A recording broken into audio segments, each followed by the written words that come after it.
Ever feel like you're capable of far more than what society expects of you? I know I do.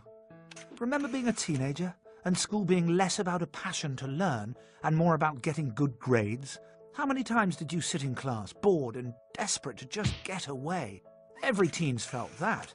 Albert Einstein acted on it. Aged just 15, he's sitting in class when all of a sudden he decides enough is enough, gets up and walks right out the door. He never goes back. Remember being a kid and just wanting to play around with stuff, pull things apart, knock things together, and the grown-ups saying no, no, no. Or being called good for sitting still, or naughty when you couldn't bear to sit still any longer. It's all completely well-intentioned, of course, but that doesn't make it any less insane. Because the fact is our capacity to create and learn knows no bounds, and the latest research proves it.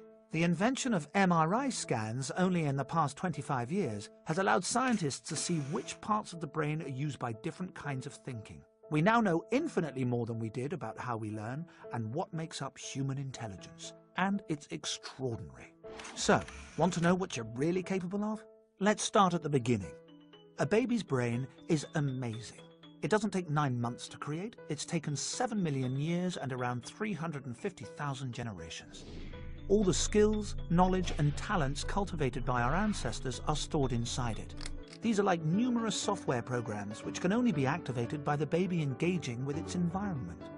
Here's the striking thing. If not activated at the most appropriate time, they simply disappear. Take language.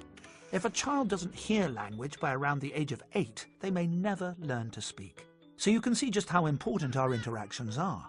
They ignite our dormant intelligence and they reinforce it too. There's something else. We've evolved to learn by looking at things from different perspectives and making connections between things. And we do that through play. So wouldn't it be amazing if we bore all this in mind when raising kids? Letting them play when they're little and when they're older too? Charles Darwin's teacher said he'd never amount to much because he spent too much time playing with insects. So let children play, because it's never just play. Of course it takes more time and energy to do this, but when you're deciding where to focus resources for kids' learning, you couldn't do better than focusing on pre-puberty. That's when we learn by copying the people around us.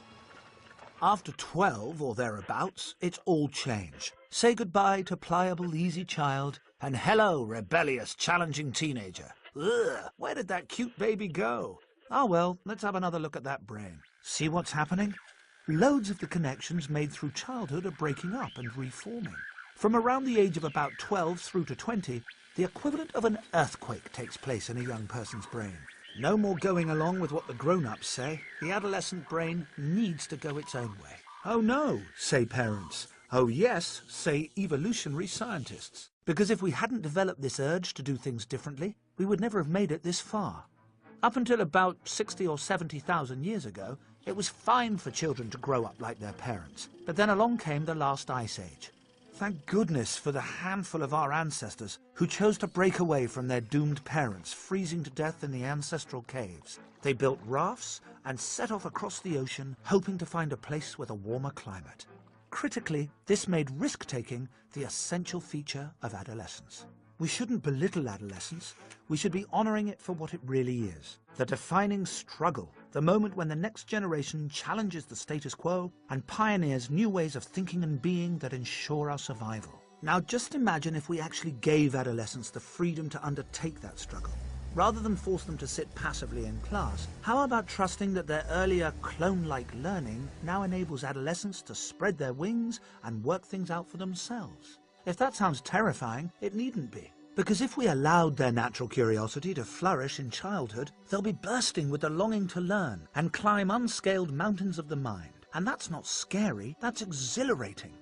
This is the way we've evolved to be. It's what makes us fulfilled, well-adjusted human beings. Let's stop trying to live in a way that so goes against how we're hardwired to live. Let's allow ourselves and the next generation to reclaim the incredible gift of our ancestors.